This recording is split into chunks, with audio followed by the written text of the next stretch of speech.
Assalamualaikum dan WhatsApp guys. Kembali kita di segmen Info Toku.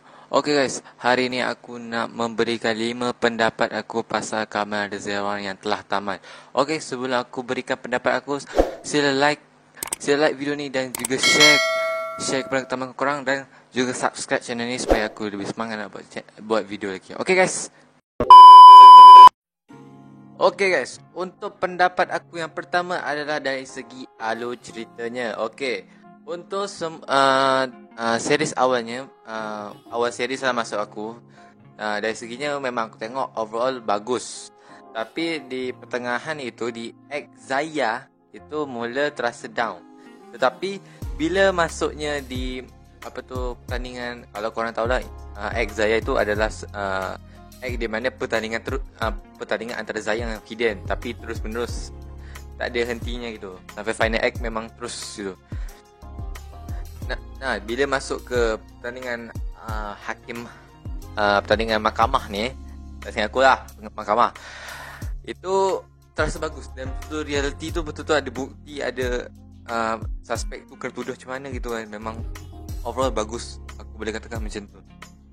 Nah, apatah lagi di act tersebut muncul form Metal Cluster Hopper. Apatah lagi form Metal Cluster Hopper tu lagi mode berserk gitu, masih hilang kawalan gitu. Kalau istilahnya katakan, ada fact katanya dia kena kontrol oleh Arc, masih Arc kontrol dia, ada kaitan dengan Arc tu. Tapi ya masih seram gitu. Bila debut pertamanya, wah seram. Korang kena tengok dia debut tu. Okey, di final act boleh katakan di episod 35.5 sampai episod 45. Jadi situ fokusnya ke arc. Aku nak sebut arc ini susah sikit. Jadi kalau ada sebutan yang salah, ya maafkan aku, sebab aku kadang-kadang nak sebut arc tu kadang-kadang jadi arak. Bukan, aku tak masuk gitu. Arc gitu. Okey. Episod 35.5 memang di situ. Nah, dirancangkan oleh pihak Toei sendiri. Final act ni di start boleh episod 35 sebelum mungkin disebabkan pandemik itu dibatalkan. Rancangan ni adalah lepas episod 35 ni akan ada 13 episod ke depannya. Jadi kalau total tersingat aku dalam 48 episod gitu. Mungkin 48 atau 49 episod. Ya, hal ni memang patutnya wajar lah. Patutnya lebih daripada 50 gitu supaya seriusnya berkembang gitu. Tapi disebabkan pandemik terpaksa lah rushing. Jadi rushing tu terlalu pantas gitu. Apatah lagi mainan ni mainan. Aku cakap lagi sekali mainan. Okey, kalau mainan aku tak bahas lah. Kalau tak, kolektor marah. Habis duit poket kalau beli. Tak tahu prima bandainya mampus. Okey, lanjut ke pendapat aku yang kedua. Okey, pendapat yang kedua adalah character development. Okey, untuk character development di Zero One ini, ya, untuk aku karakter Fuwa Isamu dengan Yaiba ini menurut aku sedikit tak ada setuju selepas dia keluar daripada Ames dan Zaya. Jadi situ boleh katakan apa? Kalau di ending series Kamen Rider Zero One, boleh kita tengok Yaiba dah masuk semula jadi kaptennya di Ames. Sorry kalau ada salah bahasa tadi. Nah, untuk Fuwa ini macam, kalau aku boleh katakan macam Shotaro. Ramai kata macam Shotaro, tapi lebih kata macam mana Tsukasa dengan Shotaro sekali gitu. Kamu ada yang melindungi banda gitu. Itu contoh Shotaro. Tapi kalau ada kata-katanya macam kayak macam mana? Kayak Pakcik suka tak sebut Pakcik ni, Tsukasa je lah. Okay, untuk character development memang ya itulah. Tapi di final act ni, ya seperti aku cakap tadi, karakter secondary rider ni macam tak ada function untuk primary ridernya. Maksudnya protagonisnya Aruto tu tak function langsung. Nah, yang berpengaruh di final act ni cuma di Aruto, Izu, Horobi dengan Azu. bukan asu Kalau asu aku terajang korang Aku tak sebut anjing please. Azu Z bukan S. Okay. Kalau boleh katakan memang itu titik poinnya Final X di situ. Korang boleh tahu titik poinnya cuma Aruto, Izu, Horobi, Azu. 3 Horobi serap. Dan tambah lagi Jin. Sorry. Okay. 2 karakter ni, Izu dengan Jin ini adalah 2 karakter yang supporting. Satu karakter yang supporting dengan satu karakternya. Jadi macam contohnya Izu supporting dengan Aruto. Kalau Horobi Jin. Jadi kalau Horobi ni hancurkan Izu, Aruto ni boleh jadi masalah. Jadi kalau boleh katakan kejahatannya dalam diri boleh berkembang dan menjadi seperti korang tengok di Zero One, dia jadi Arc One. Ramai yang kata Obito yang tersengah aku di Naruto tu, orang baik yang tersakiti. Di sini pun aku rasa karakter Naruto situ tak ada masalah gitu. Sengaja gitu. Menurut aku lebih bagus gitu. Sebab jarang-jarang gitu kalau primary rider tu selalunya kena heroinya ataupun supporting karakter yang selalu dekat dengan dia tu hilang gitu. Dia macam termotivasi tu macam bosan gitu. Cuba dibalas dendam gitu. Sebab ini pun kalau kita flashback ke masa lalunya Naruto, kita boleh tengok macam mana Naruto ni sebatang kara. Kalau boleh katakan memang sebatang kara Naruto ni. Daripada episod pertama atuknya meninggal gitu kan. Itu pertama. Lepas tu kejadian Daybreak, itu bapak Hyumagia atau Hiden Soryo-nya meninggal, mati kerana letupan. Lepas tu kalau original bapak ni memang udah meninggal sebab kemalangan. Jadi Izu ni menjadi supporting karakter yang menjadi macam tulang belakang ataupun keluarga untuknya si Naruto ni mungkin. Tapi Horobi ini dengan Jin memang bapak dengan anak lah. Okay. Untuk karakter development itu saja untuk tu. Jadi boleh katakan memang karakter developmentnya memang panjang lebar. Aku tak boleh katakan. Contoh macam karakter Ikazuchi, makin lama makin cool down lah sifat dia. Kalau biasanya awalnya macam panas baran gitu. Lepas tu Naki awalnya selalunya patuh pada arahan tapi ingin hidup bebas. Karakter development selalu berubah. Sama macam Jun Fukuzue, tak ingat aku lah. Itu awalnya membenci Naruto, tapi lama-lama rasa tengok ni rindu pula. Lepas final act di hujung act Zaya itu, Jun Fukuzue ni baru sedar gitu, Naruto tu memang orang yang penting dalam hidup, bukannya Amasugai. Okay, lanjut ke fact ketiga. Maksud aku pendapat ketiga. Okay, untuk fact ketiga adalah Form Rider. Okay, untuk Form Rider memang untuk di series Zero One memang style, tak kisah itu Dark Rider ke apa ke. Wow, aku boleh katakan memang betul-betul style, memang padu semua design dia. Korang kena tengok semua desainnya. Apatah lagi untuk Zero One, banyak tapi style, tak macam CZO tu yang Grand Zio yang macam candi. Aku kena kotor tapi memang betul macam kenapa dipaksakan pakai patung-patung gitu kan. Tak berat tak suka pakai esoknya. Tapi di Zero One ni sangat disayangkan.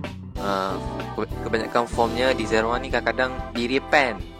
Di sini maksudnya repaint ni adalah diwarna semula design yang lama. Tak tahulah dibuat semula bentuknya, lepas tu diwarnakan cat lain. Seperti Autoros Vulcan hasil repaint daripada Assault Wolf form Vulcan gitu. Lepas tu ada lagi Horobi Arc Scorpion, iaitu campuran ada 3, iaitu ada Arc Zero, Horobi dengan Ichigata, bukan Ikazuchi, Ichigata sekali lagi. Memang itu memang depend dari 3 idea tu. Kalau Arc Scorpion itu kerana melambangkan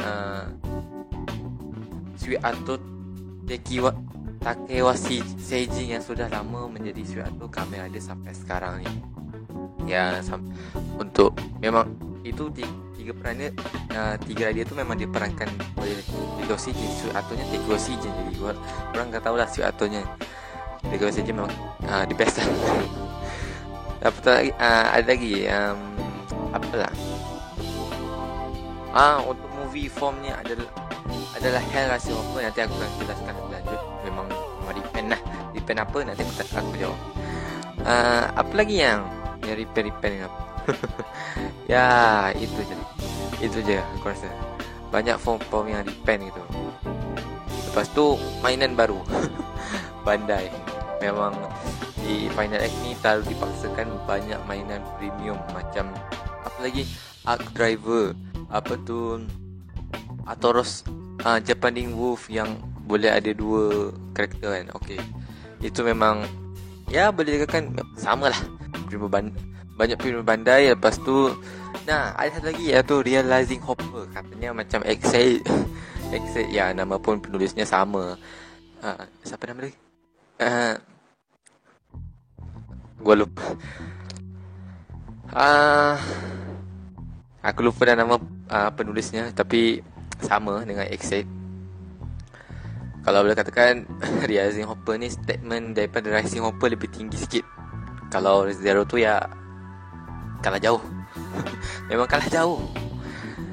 Lepas tu ramai yang kata final formnya ada Realizing Hopper. Ya, tengok statement lah, Arc 1 pun aja kalah dengan statement Zero 2. Aduh, bocah. Aku tak maksud hina tapi sini memang ramai yang bising. Final formnya Arc 1. Statement ridernya jauh daripada Zero 2. Malas lah. Okey, langsung ke fact kedua.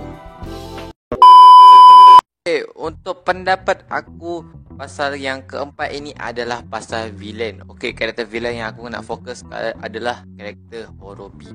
Okey, untuk karakter Horobi ni boleh aku katakan memang susah nak cakap gitu. Di episod 41 tu kan dia cuba keluar daripada pengaruh Arc sekali lagi. Lepas tu Jin pula kena rasuk dengan Arc. Okey, di situ Aruto datang dan ya seperti biasa team up. Dan ya, lepas team up berhasil, lepas tu dah berjaya kalahkan Arc tu daripada satelit juga. Tapi Horobi ni tetap berkeras hati juga, tak nak jadi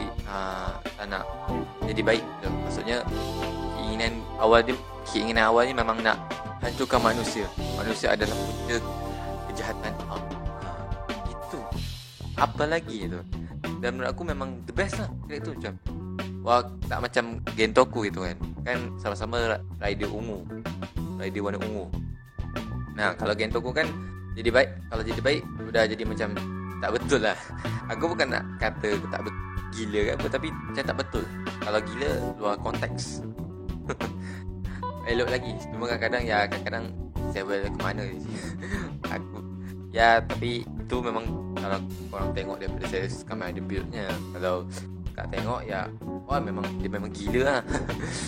Itu kalau korang tak tengok. Kalau aku tengok daripada aku memang tak betul sikit. Tapi kadang-kadang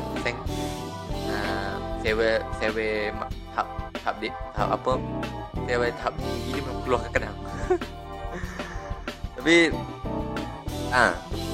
untuk Horobi memang gitu, villain macam tu. Nah, untuk Arc ini boleh katakan villain yang paling licik lah, the best lah. Untuk aku the best lah. Kalau cari cara dia pakai Zero 2 boleh berjaya gitu. Kalau Ahmad Sogai untuk aku bukan villain tapi lebih ke anti-hero. Sebab Ahmad Sogai tu macam ada masa lalu yang kelam gitu dengan Dark Zagi. bukan maksud aku. Maksudnya dengan dengan bapaknya itu. Lakonnya pakai lakon Dark Zagi gitu yang jadi di Ultraman Nexus. Korang tahu je sendiri. Ya, okey. Dan untuk karakter di movie ni katanya Kamen Rider Eden. Katanya namanya aku lupa. Aku tak tulis dalam skrip, lupa. Sebab aku dah cari penat-penat kat Facebook dengan IG. Lupa. Memang dasar pelupa aku ni. Kamen Rider Eden. Katanya Kamen Rider Eden tu macam nak menjatuhkan Hiden dan Humagia.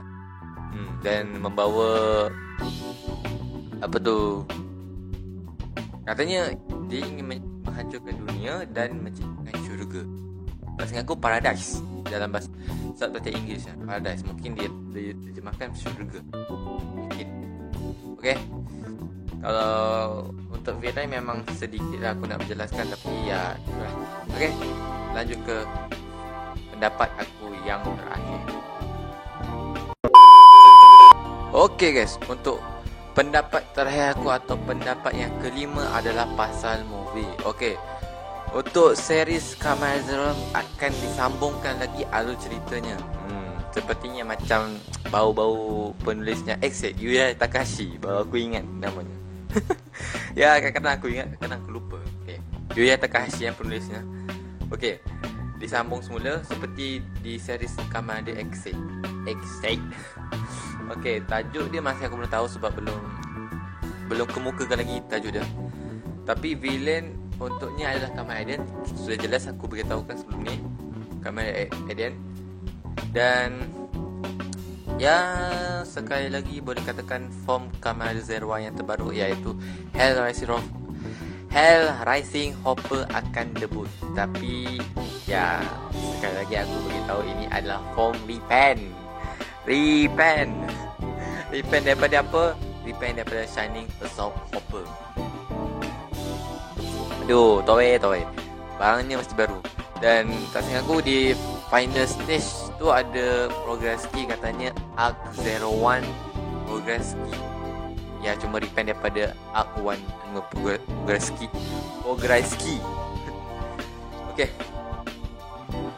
Guys, untuk fact yang kelima sampai sini. Ya, 1 minit doang. Tapi aku rekod ini asing-asing Untuk pengetahuan korang, aku rekod asing-asing setiap pendapat. Jadi untuk movie memang itu aja lah, sebab boleh katakan cuma disambungkan lah. Nama belum aku pastikan. Katanya bukan Real Ice namanya, sudah pasti. Sebab tadi aku Real Ice tu dah yang nama opening dia itu dah pakai kat form Realizing Hopper. Itu je aku tahu. Tak ingat aku lah. Okay guys. Okay, untuk pendapat aku sampai di sini terlebih dahulu. Tapi untuk sebelum aku tamatkan video ni, aku akan bagi rating aku untuk Kamen Rider Zero ini. Okay, rating aku adalah 8.3/10. Betul-betul episod Zero ni memang awalnya memang betul-betul bagi aku seronok gitu kan. Apatah lagi konflik Hiden, Mesebojinai dengan Ames gitu, betul-betul terasa. Lepas tu tambah lagi Zaya, memang betul konflik dia terasa. Cuma kalau di Zaya tu bagi aku kurang lah, tapi konflik dia memang ada lagi kan. Dan ya, dengan berhati Zero One kita makan. Tapi sebelum aku akan tamatkan Zero One, nanti mungkin akan bahas movie nanti kalau sempat. Okay, untuk video kali ini sampai di sini terlebih dahulu. Kalau korang suka, sila like, komen pasal video ni, dan juga share kepada kawan-kawan korang, dan juga subscribe channel ni supaya aku lebih semangat lagi untuk buat video pasal gaming dan tokusatsu. Okay guys, sampai jumpa di next video. Bye bye.